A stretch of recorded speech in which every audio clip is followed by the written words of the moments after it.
first let me introduce you to our panel. And so, we have over here, Paul Haire from Your Dog's Best Friend.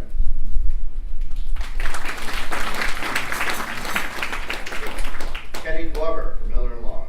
And I want to apologize in the program, it's Kenny Long. My apologies to you, sir. We have Thormaze Osborne from Yates Car Wash.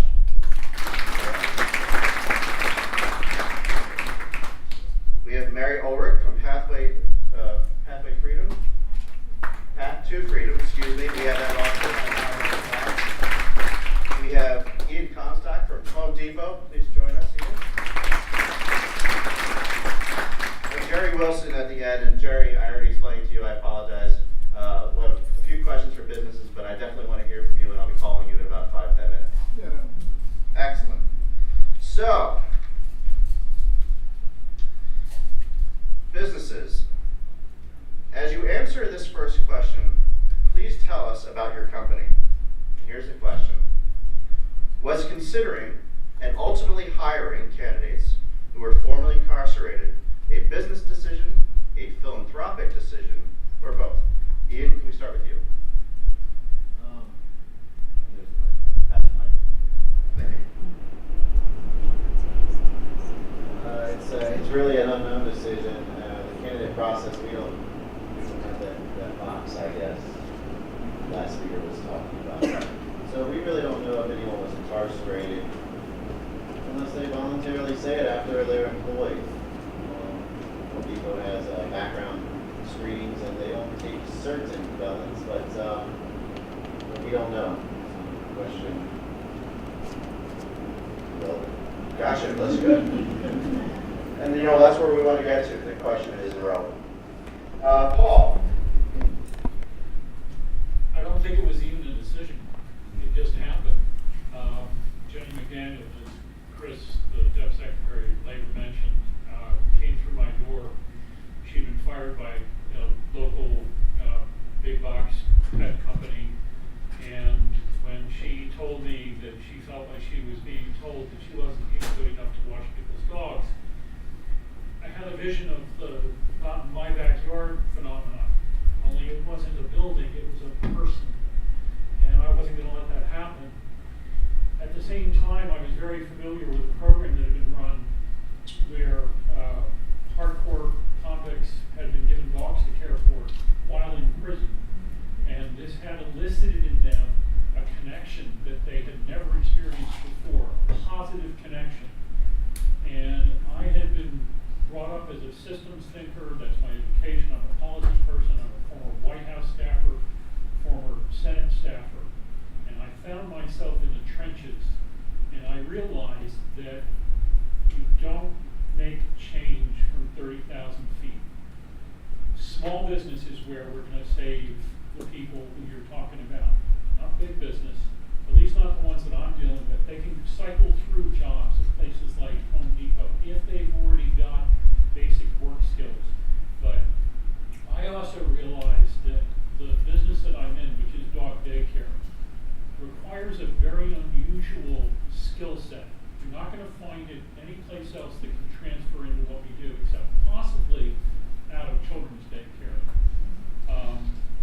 But what I needed was a staff that would work as a team, take a positive attitude in the playroom, and stay together forever, protecting each other.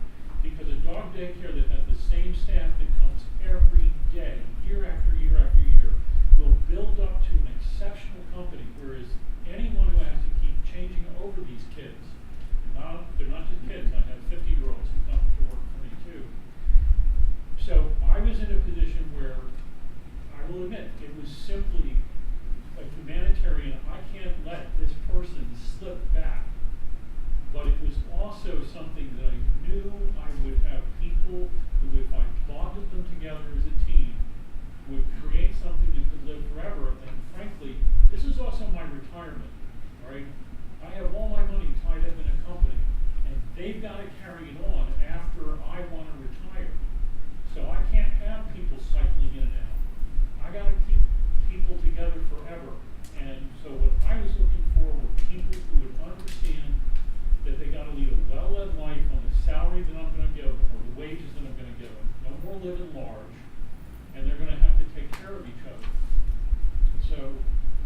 saw them as a team that I could build.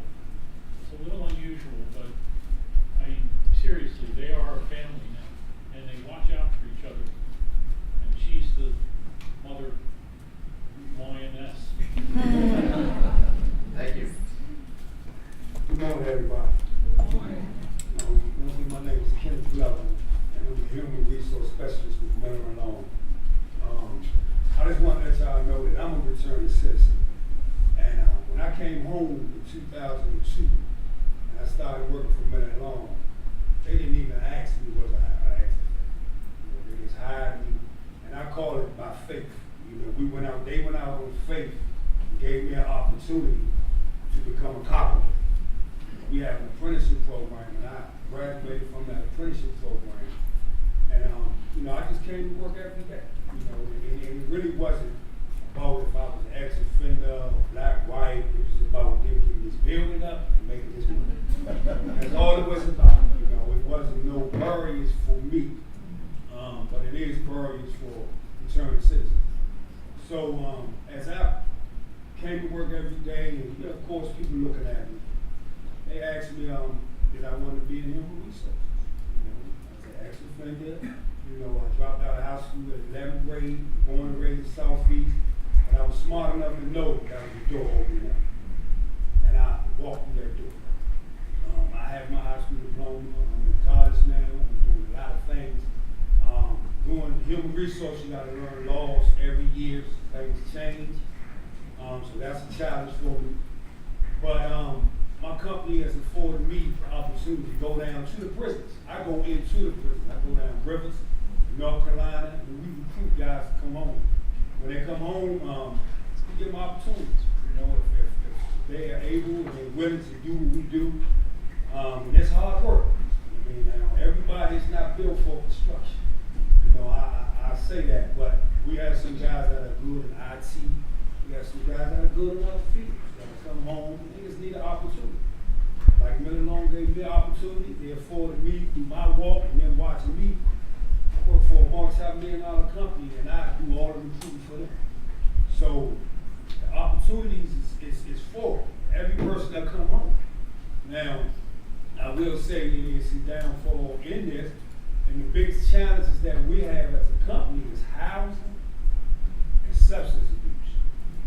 Those two problems we have, we can't really control. But what we can control is giving the person an opportunity. And we deal with those problems as they come. And it's a good thing, and I know that it works.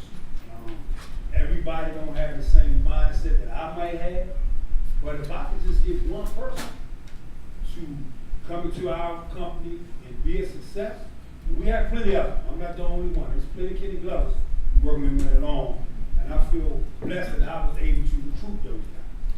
And the opportunity was there for them, and they take advantage. I give you one case. A guy came home after doing 20 years, and he started out as a laborer, came to work every day, and he's part of our safety department. So the opportunity is there for anybody. And I just ask the businesses that are here to just open up your heart. Everybody has a story. Everybody's story might not be incarcerated. It might be something else. Everybody has a downfall. It's not how you start, it's how you finish. And that's my priority when I go out and I talk to people. I do a lot of mentoring. And it's great. It's working great for Men Alone, because we getting the backlog from everything. We getting the people coming to work every day, so they helping us make money. And most of all, who don't want to make money? And it's great. I thank y'all for having me here, and thank you. Thank you.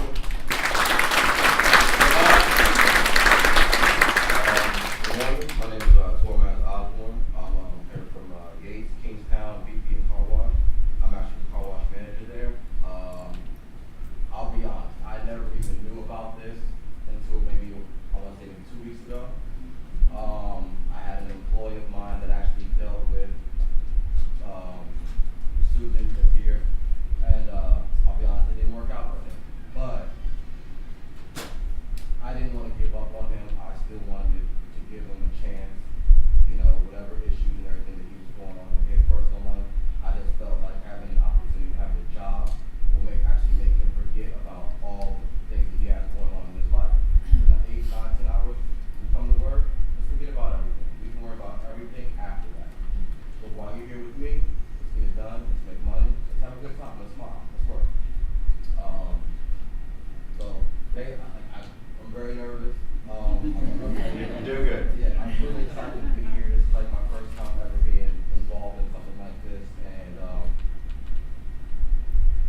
recently, I'll tell a story. Recently, I just actually found out that one of my employees that was locked up for about 5 years, and he was out in October.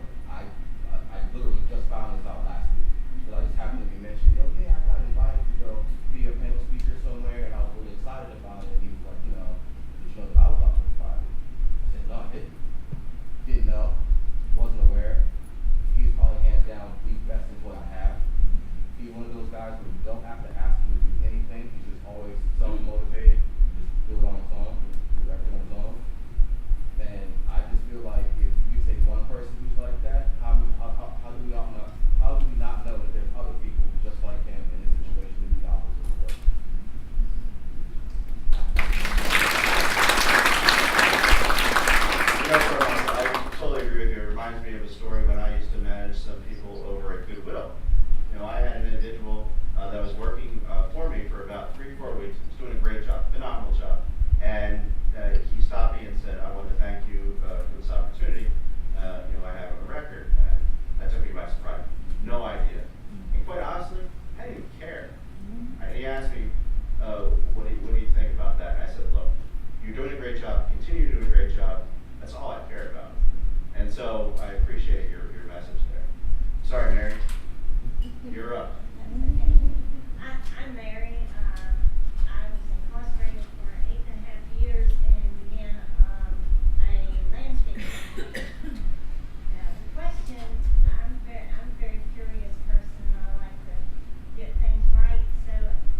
stories of some of the individuals that you have hired in the workplace that are currently incarcerated.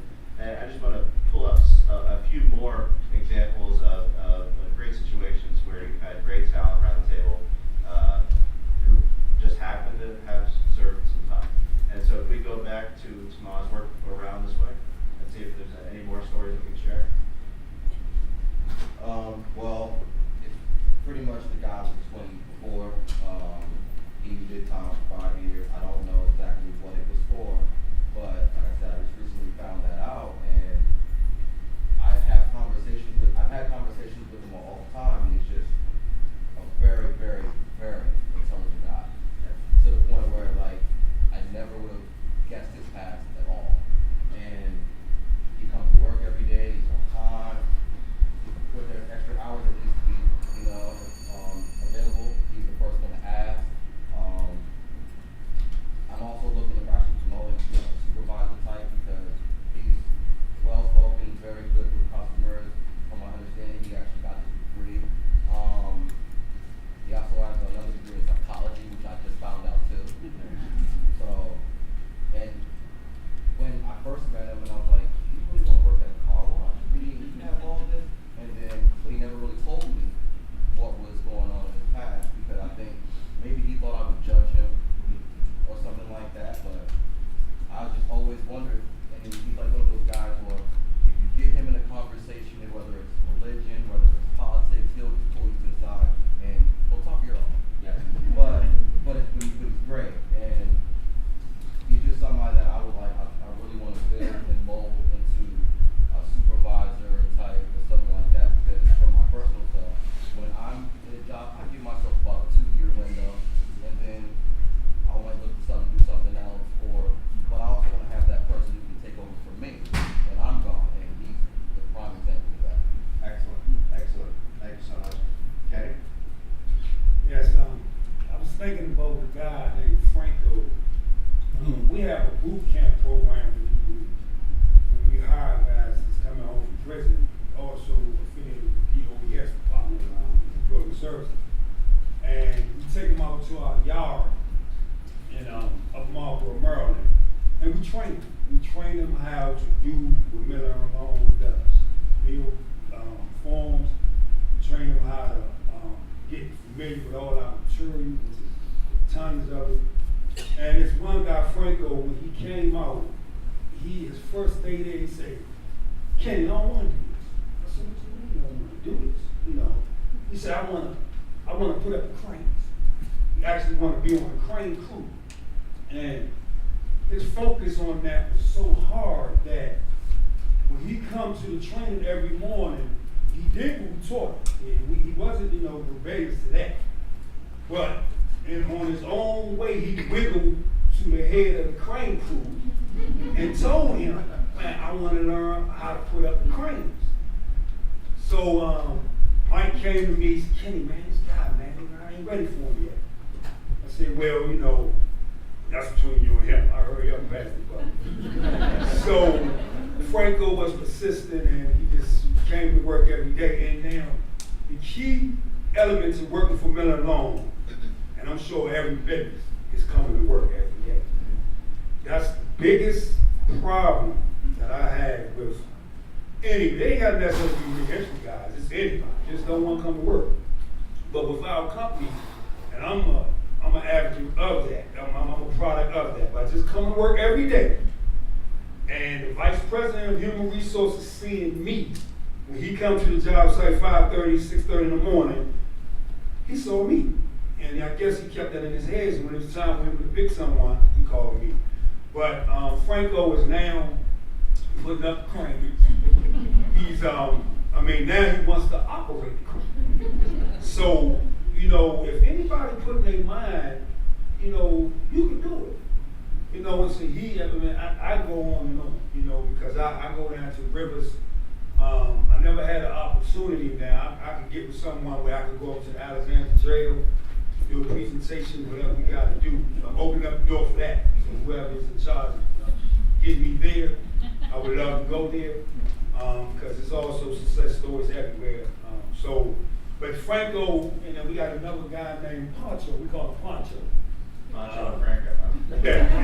Macho, he's another returning citizen, and you know now he's the head of one of our labels. Yeah. You know, and you know it's no limit to what you can do. And if when I consider my path to this where I'm at now, I got out my own way. You know, when doors are open and God put people in my life to help me, I was wise enough and focused enough to know right from wrong. You know, 'cause you got some people that get your way that ain't need to help. But for those who are there, I was wise enough to take that counsel. And you know, I talked to the guys. And one more thing, we also have a returning citizen forum. Whereas on a Saturday, any given Saturday, we have one coming up, August the 6th. We have all the returning citizens come up in a room, something like this, it's a little smaller, and we have a men's round. We talk about issues that go through. I mean, as an ex-offender, I needed somewhere to release a whole lot of things, because, you know, as men, you know, and women, we ex-offenders, we harbor so much. So we give that forum, we give that table for them to release whatever they need to release, so we can keep them working. Freely, working safe, and working, most of all, at a peace of mind. So we offer a lot of men along, because I know once they gave me this position to go out and do the recruiting, I know what it took for me as an individual, you know, to let some stuff go. And we try to tell the guys, you know, it be, you know, off the job issues, you know, they laid them and made them mad. And I'm an advocate. I tell them, do not, if your lady made you mad, don't come to work with that, because it's misplaced anger. Then you're gonna blow off, and you're gonna wind up losing the job.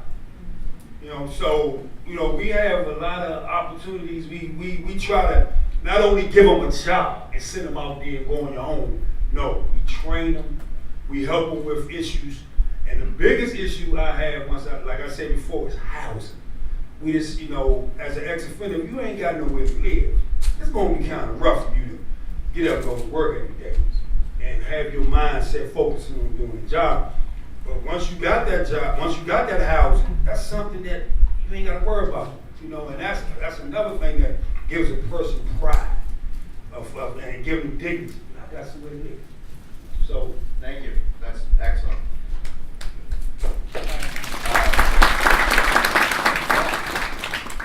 I have so many, I almost don't know where to start, but I'll go back to Jenny. Jenny is not only now my general manager, but has gone from being homeless to a homeowner and on the Affordable Housing Committee of the City of Alexandria.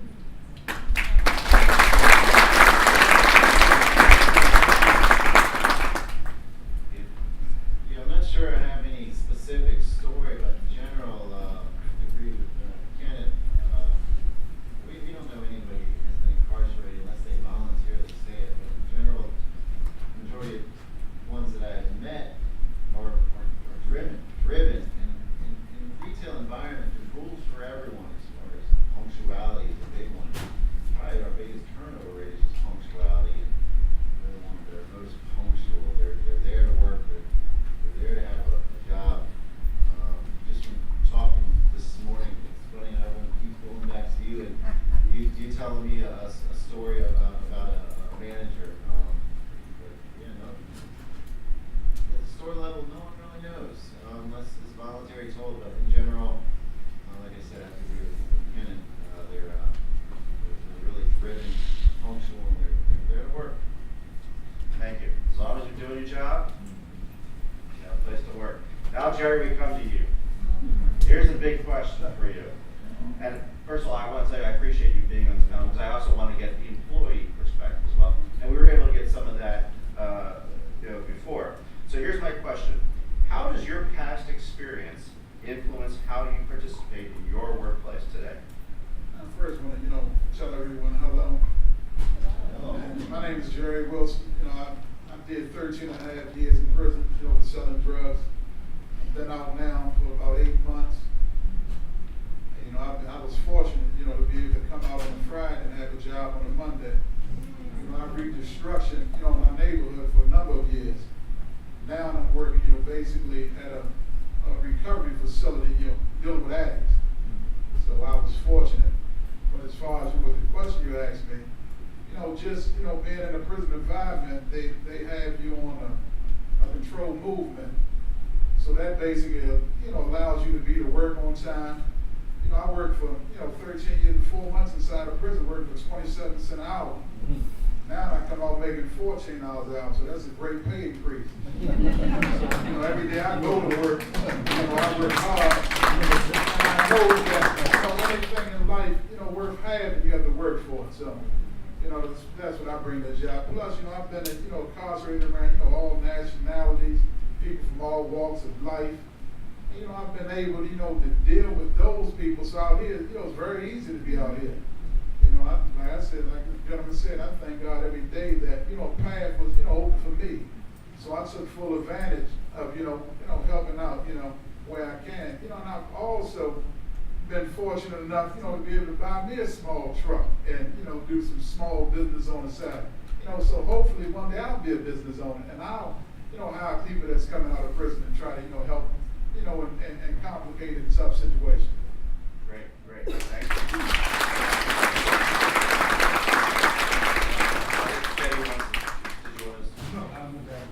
Oh, great. After we talk to our service provider panel, we'll have an opportunity to open up questions for everybody on our dais. But first of all, thank you all for speaking.